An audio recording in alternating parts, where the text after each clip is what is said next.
j'espère que vous allez bien aujourd'hui. Je suis trop contente de vous retrouver pour une petite vidéo face cam. J'ai l'impression que j'ai pas fait ça depuis des lustres et c'est un peu le cas. Je crois que la dernière vidéo que j'ai faite du genre, c'était quand je vous annonçais que je sortais mon roman. Et c'était une vidéo trop cool d'ailleurs, et merci encore pour toutes vos réactions. Je vous avais dit sous cette vidéo-là que vous pourriez me poser vos questions et que je ferai une vidéo FAQ. Je vais la diviser en deux. Voici la partie 1, la partie 2 viendra plus tard.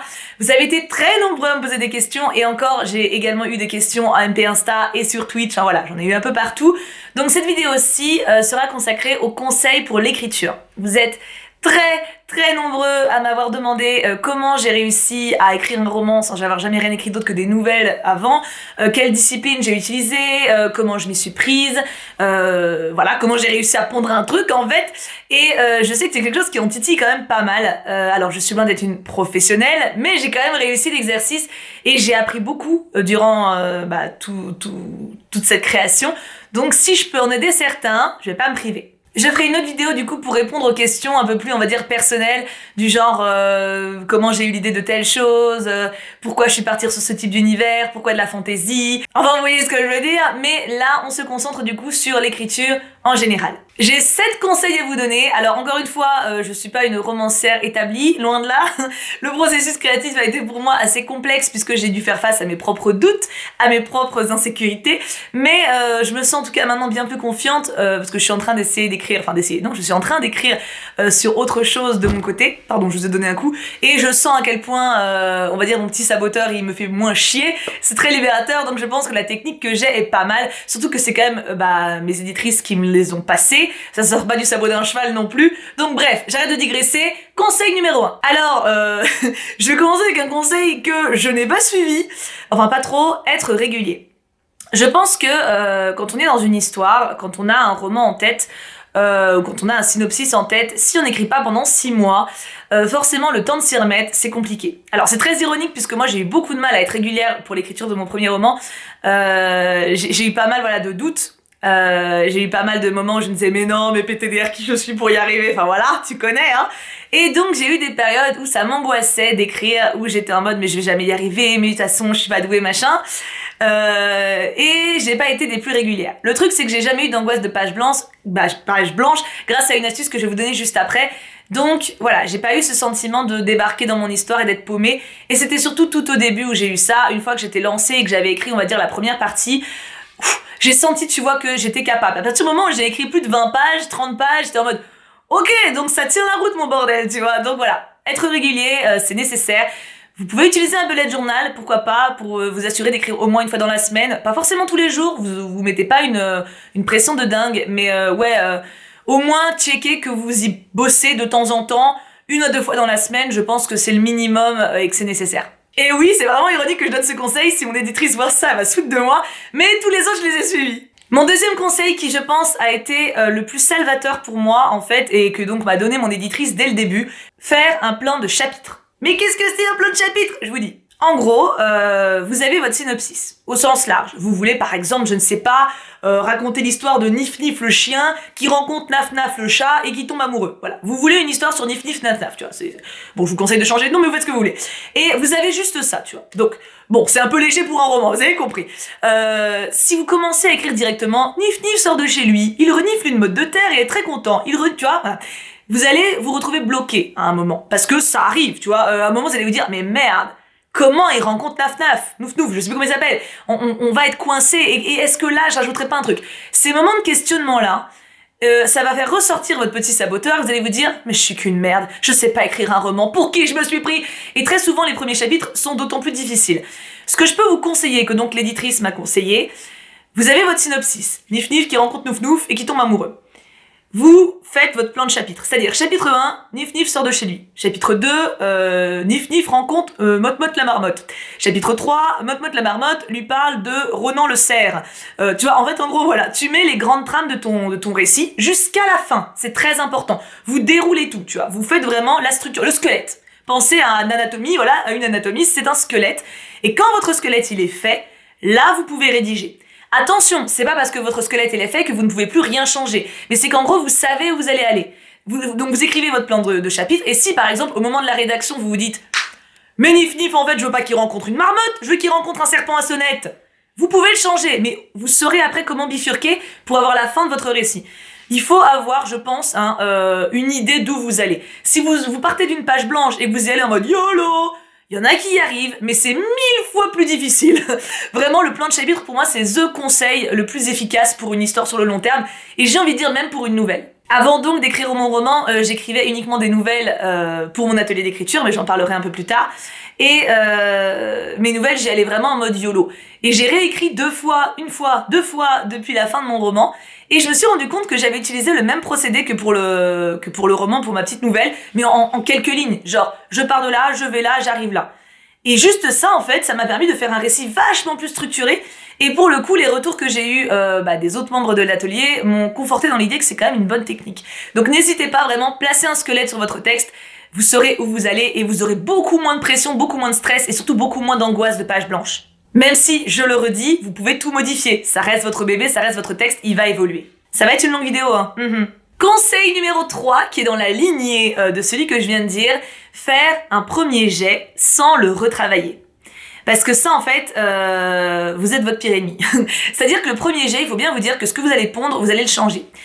Si vous voulez écrire un premier chapitre parfait, ça n'arrivera pas. Les débuts sont toujours changés. L'éditrice me l'a dit dès le début, elle m'a fait tu me fais un premier jet, il m'a fallu une éternité pour le faire, mais elle m'a fait tu me fais ton premier jet, tu ne le retravailles pas, je ne veux pas te voir revenir au premier chapitre, au deuxième, tu écris d'une traite, tu me sors tout ce que tu veux, tout ce que t'as en tête, et après on trie. Et en fait, l'écriture, je sais pas, je saurais pas doser, mais on va dire qu'il y a 15-20% d'écriture et 80% de relecture et de retravail derrière. Et au final, personnellement, je trouve que c'est le travail de réécriture et de retravail qui est le plus agréable. Vraiment, c'est vraiment celui que j'ai préféré et de très loin. Parce que le premier jet, t'as le stress quand même. Enfin, en tout cas, j'avais eu le stress. Le travail de réécriture, tu sais que t'as ta matière et tu enlèves les défauts, tu le pimpes un peu, tu vois. Et c'est vraiment la meilleure partie. Donc voilà, écrivez votre premier jet sans vous prendre la tête. N'essayez pas de pondre un truc parfait, vous allez le retravailler. Perso, mon premier jet, j'avais mis énormément de trucs. Une des éditrices qui m'avait relu m'a dit, là t'as matière pour faire 5 romans en fait. Tu pars dans 5 scénars différents, on va en enlever parce que là on va se perdre, mais garde tes idées pour les prochains. Et c'est vrai, c'était totalement vrai. C'est juste que j'essayais de mettre tellement de choses, j'avais tellement d'idées que ça foisonnait et du coup c'était le bordel. Ce qui veut pas dire que mes idées étaient mauvaises, mais c'est juste que le fait de les avoir mises à l'écrit, ça m'a permis de dire ok, là où je vais aller vraiment c'est ça. Le reste c'est du pimpage autour. Et c'est pas perdu pour rien parce que ça donne de la consistance au final à ce que tu écris. Tu vois par exemple si tu écris, bon je vais prendre mon exemple, si j'écris quelque chose sur le royaume des corbeaux, et que je sais, moi, dans ma tête, qu'il se passe telle chose là-bas, je vais réussir à mettre l'ambiance que je veux donner. Même si le lecteur n'y va pas. Tu vois ou pas? Donc ton premier jet, vraiment, tu t'y mets, tu ne le reprends pas. C'est important, en vrai. Non, mais je sais que c'est dur. Je sais que tu es du genre à avoir écrit 8 fois ton premier chapitre, à être dessus depuis 3 mois, à être en mode, ou même 3 ans pour certains. J'ai tellement de témoignages comme ça, en mode, ouais, ça fait des années que je veux écrire un roman, mais je réécris en boucle les 5 premières pages parce que je trouve pas ça assez bon. À chaque fois, je reviens dessus. Faites pas ça. Déroulez tout. C'est tant mieux si c'est mauvais. C'est tant mieux si c'est pas bon. C'est tant mieux s'il y a des cafouillages. Vous les reprendrez. Travaillez comme ça et je pense vraiment que ça vous libérera d'un gros poids. Quand vous vous rendrez compte que vous aurez réussi à écrire 50 pages, vous direz waouh, ok, c'est lancé, tu vois. Donc vraiment bossez comme ça. Conseil suivant qui est assez lié également, ne cherchez pas à être parfait. Tous les grands auteurs que vous admirez n'ont pas pondu leur roman en une journée. Ils ont eu 1 million de jets différents. Les grands classiques qu'on vénère tant, les romanciers talentueux qu'on a aujourd'hui, c'est pas venu en une fois. Donc votre premier jet, ce que vous allez écrire là, imaginons cette vidéo se termine, vous êtes motivé, ça ne va pas être parfait. Et ça sera peut-être jamais, et c'est très bien comme ça. Il faut que vous preniez le temps de retravailler ce que vous faites. Donc enlevez-vous cette idée de perfection de la tête, de retravail permanent. Faites d'abord tout. Les deux idées sont liées, mais je pense que c'est vraiment indispensable. Je sais que moi j'avais une grosse pression par rapport à ça parce que j'adore la lecture, voilà, c'est un monde dans lequel je baigne, j'ai fait mes études là-dedans. Je veux dire, j'ai une licence de lettres modernes, je vénère littéralement certains auteurs classiques. Hugo, c'est mon dieu le père, tu vois. Et même des auteurs contemporains que je respecte énormément. Et j'étais en mode waouh, mais j'ai pas le niveau en fait. Mais oui, c'est vrai, je ne suis pas Hugo et je n'ai pas la plume d'1 million d'auteurs et d'autrices actuels, mais c'est pas grave. Parce que déjà c'est mon premier roman, c'est mon premier exercice comme ça, et j'ai réussi à en être fière et heureuse, et je pense, en tout cas vu les retours que j'ai eus, à faire exister mes personnages, à apporter des choses à mes lecteurs, et c'est déjà énorme en fait. Alors j'espère, si j'ai la chance de réécrire un roman progresser et être de mieux en mieux et peut-être un jour me dire waouh, là j'ai vraiment fait un truc de dingue. Je suis fière de ce que j'ai fait pour ce premier roman, mais j'ai aussi totalement conscience que c'est perfectible, mais c'est normal. Donc il faut pas se mettre en tête que vous allez devoir écrire le prochain chef-d'œuvre mondial. Écrivez avec votre cœur, demandez-vous ce que vous voulez transmettre et enlevez-vous cette idée de perfection. Surtout sur le premier jet, je vais y revenir, je vais le répéter, mais le premier jet doit être imparfait. Lâchez-vous, faites-vous plaisir. Et c'est lié à un autre conseil, n'écoutez pas votre petit saboteur. Votre petite voix qui vous dit « BTDR t'es qui ?» Votre petite voix qui vous dit « De toute façon t'y arriveras pas, mais pourquoi toi t'y arriverais alors qu'il y a 1 million de personnes plus talentueuses que toi? Ouais mais regarde ce que tu fais c'est mauvais, de toute façon t'y arrives pas, mais regarde tu sais même pas écrire, tu fais trop de fautes, t'as pas d'imagination. » Wow! On s'arrête, on respire. Le but c'est de kiffer. Vous avez quelque chose à donner, vous avez envie de transmettre quelque chose, vous n'avez pas besoin d'autres raisons. Ce petit saboteur, vous lui faites fermer la bouche. Je sais que c'est dur, j'y ai eu droit aussi. Mon petit saboteur me fait chier souvent. En plus, vu mon boulot, il me fait chier vraiment souvent parce que je me mets quand même en avant relativement fréquemment. Mais il ne doit pas intervenir là-dedans. Le laissez pas gagner. Vous avez quelque chose à donner. Ça parlera à une personne, ça parlera à 2 personnes, c'est déjà énorme. Faites-vous plaisir. Et le plus important, c'est que ça vous parle à vous-même. Soyez fiers de ce que vous produisez et ne laissez pas vos doutes vous empêcher d'essayer de faire quelque chose qui vous plaît. Et les 2 derniers conseils sont pour moi liés. Je vous conseillerais de pratiquer. L'écriture, c'est un exercice comme du sport, j'ai envie de dire. Si vous n'avez jamais écrit, forcément, vos premières tournures vont être maladroites. Vont être peut-être clichés, vont être attendues, vous allez manquer d'élégance, j'allais dire, d'effets de style, vous allez manquer de certaines choses. Des fois, peut-être que vous avez un don, mais même quelqu'un avec un don, ça vient avec la pratique. Si vous n'avez jamais écrit quoi que ce soit, ou lu quoi que ce soit, parce que l'écriture et la lecture sont quand même pas mal imbriquées, forcément, ça va être plus complexe. Donc moi, ce que je vous conseillerais, c'est de pratiquer l'écriture avec des petits exercices. Et le conseil qui est lié à ça, c'est de vous faire lire parce que dans l'idéal par quelqu'un d'autre que votre famille ou que votre meilleur pote, en gros par des personnes extérieures à votre cercle proche, déjà parce que il peut y avoir l'affect qui joue dans un sens comme dans l'autre, à savoir que si vous avez un proche qui vous adore, il va dire « Ah, c'est génial, incroyable ». Ok, cool, mais c'est pas comme ça qu'on avance. Et à l'inverse, si c'est un proche qui a tendance à être assez dur avec vous-même, ça va beaucoup vous affecter, alors que sa remarque n'est pas forcément pertinente. Et j'en viens du coup au moyen que moi j'avais trouvé quand j'étais étudiante et qui est maintenant en place sur mon serveur, un atelier d'écriture. Quand j'étais à la fac, il y avait un cours d'atelier d'écriture chaque semestre, et un de ceux qui m'a le plus marqué, c'était un prof, donc c'était des sessions de 3 heures, qui nous faisait écrire pendant 1h30 sur une thématique, et l'heure et demie suivante, on lisait nos textes. Et en fait, il nous faisait faire ça pour nous enlever justement cet idéal de perfection. En 1h30, on pouvait pas faire un chef-d'œuvre, on pouvait pas faire un truc incroyable, et les thématiques étaient loin de nous plaire à chaque fois à tous. Des fois, il nous imposait genre un titre d'article de journal, des fois il nous donnait une citation, des fois il nous donnait aujourd'hui vous écrivez de ce point de vue-là. C'était lui qui imposait un truc à chaque fois, et on devait essayer de l'amener dans notre univers. C'est un exercice, ce cours m'a énormément marqué parce qu'il m'a énormément appris. Ça m'a enlevé cette pression de faire quelque chose de parfait, et ça m'a surtout fait découvrir que quand on écrit sur quelque chose qui nous plaît pas, de base, en fait, on peut faire quelque chose de vraiment bien. Ça fait sortir de sa zone de confort. C'est pour ça que donc j'ai un serveur Discord dont je vous parle depuis un moment maintenant, et c'est une des premières activités que j'avais mis au point sur ce serveur grâce à Memodo qui m'aide énormément, qui gère d'ailleurs le serveur avec moi. C'est un atelier d'écriture. Qu'est-ce que c'est? C'est-à-dire que tous les dimanches, on vous donne un sujet le dimanche matin. Vous avez jusqu'au samedi minuit pour envoyer votre texte au Modo qui réceptionne dans la semaine, et la semaine suivante du coup pour faire des retours et recevoir des retours des personnes. C'est un atelier, ce n'est pas un concours, ce qui fait que le but est vraiment de s'entraider à progresser. Et le fait d'écrire chaque semaine, ou moins, c'est vous qui gérez, mais le fait d'écrire régulièrement permet de progresser énormément.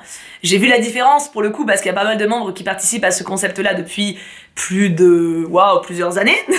Et je vois la différence entre leur niveau maintenant et leur niveau au départ, sans compter que ça leur a pour certains donné certaines idées de romans, certaines idées de projets qu'ils veulent mener, qu'ils veulent creuser plus loin. Ça a créé des amitiés, enfin voilà, c'est un concept qui est un peu mon bébé, on va dire, sur cette plateforme, et qui me tient énormément à cœur. Et je pense, alors, je vous dis pas de forcément venir sur mon serveur Discord pour participer à ça, même si vous êtes les bienvenus bien entendu, et que je suis sûre que ça vous plairait, mais un atelier d'écriture, ça reste un des meilleurs moyens de progresser, je pense. Parce que ça répond aux 2 conseils que je viens de vous donner, ça vous fait pratiquer et sortir de votre zone de confort, ça vous fait donc pratiquer différents styles, ça vous fait travailler différentes tournures, ça vous fait tester différents genres, ça vous permet de trouver des idées des fois. Parce que je ne sais pas si par exemple il y a un sujet qui vous dit cette semaine je sais pas, vous êtes un super-héros et vous allez botter des culs. Bon, alors vous allez vous dire, ok, ben moi je déteste écrire sur les... Enfin, j'ai jamais écrit sur un super-héros, d'habitude j'écris toujours du point de vue, j'écris toujours des histoires d'amour. Ben vous allez devoir vous forcer en fait, tu vois, à vous dire, ok, comment je peux amener ma bulle là-dedans? Et ça se trouve, vous allez vous dire, waouh, mais j'ai créé un truc de dingue! Et c'est ça que je trouve génial. C'est ça que je trouve génial avec le principe des sujets imposés, c'est ce côté, waouh, je découvre quelque chose sur moi-même et sur mon style. Et ça, c'est vraiment productif. Et le côté retour d'autres personnes, en recevoir et en donner, déjà socialement parlant, bah, c'est grave gratifiant parce que bah, on découvre d'autres personnes qui ont la même passion que nous. Et surtout, ça fait vraiment avancer. Si par exemple, votre texte, on vous dit « Ok, alors franchement, j'ai adoré ton personnage, j'ai adoré ce moment-là, cette tournure-là, elle était vraiment stylée. Par contre, si je peux me permettre, tu vois ce moment-là, quand tu décris l'aventure, bah, j'ai été un peu perdue parce qu'il y a un peu trop de métaphores, peut-être que tu pourrais en enlever une ou deux. » Alors, vous pouvez prendre le conseil en vous disant « Ok, ouais, why not ?» Vous pouvez retravailler votre texte de votre côté si vous avez envie de creuser l'univers. Mais c'est surtout que ça va vous donner un dézoom sur le style en général et sur ce que vous pouvez alimenter dans ce que vous aimez faire. Je pense honnêtement que c'est un exercice vraiment salutaire. Et je pense que j'ai tout dit.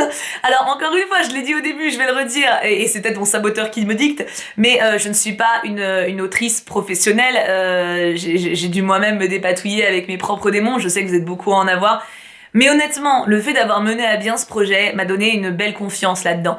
Et je vous dis, là, par exemple, typiquement, j'ai fait un texte pour l'atelier d'écriture il y a 2-3 semaines, je l'ai écrit quand je revenais du train de Paris, j'ai senti la différence.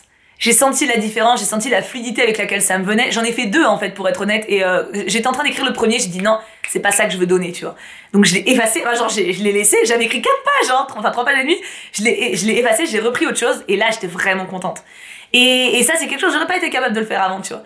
Et pareil, bah voilà, pour les autres projets auxquels j'essaie de bosser à côté, je me sens plus confiante. Et je pense que c'est comme tout, quand on pratique et qu'on se rend compte qu'on est capable de faire quelque chose, ça enlève un poids. Et ça fait un petit peu taire notre saboteur. Et en vrai, toutes les choses qui peuvent lui faire fermer sa mouille, on prend. Du coup, n'hésitez pas, s'il vous plaît, à me laisser un commentaire sous cette vidéo pour me donner déjà vos avis sur ce que je vous ai proposé. Évidemment, si vous avez d'autres conseils, n'hésitez pas à les partager aux autres membres de la commu. Et si vous voulez me dire votre rapport avec l'écriture, je serais très curieuse de le lire. Parce que je sais que je discute avec quand même pas mal d'entre vous, surtout en stream. Parce que oui, j'ai une chaîne Twitch et on a beaucoup de stream discussions, conseils, etc. Et je sais un peu où en est une grosse partie de ma commu par rapport à ça. Mais vous êtes également beaucoup ici et là c'est une vidéo, donc en commentaire on a le temps de vraiment faire un pavé, on va dire, pour expliquer un peu son ressenti. Je serais vraiment curieuse de le savoir. Donc voilà, dites-moi si ma vidéo vous pensez qu'elle peut vous aider, si elle vous a un peu motivé aussi. Mais lâchez rien si vraiment c'est ce que vous avez envie de faire, vous n'avez aucune raison de douter de vous-même. Absolument aucune. C'est en forgeant qu'on devient forgeron, c'est en écrivant qu'on devient auteur. Je vous fais plein de bisous, prenez bien soin de vous et j'ai vraiment hâte de vous lire. Mouah.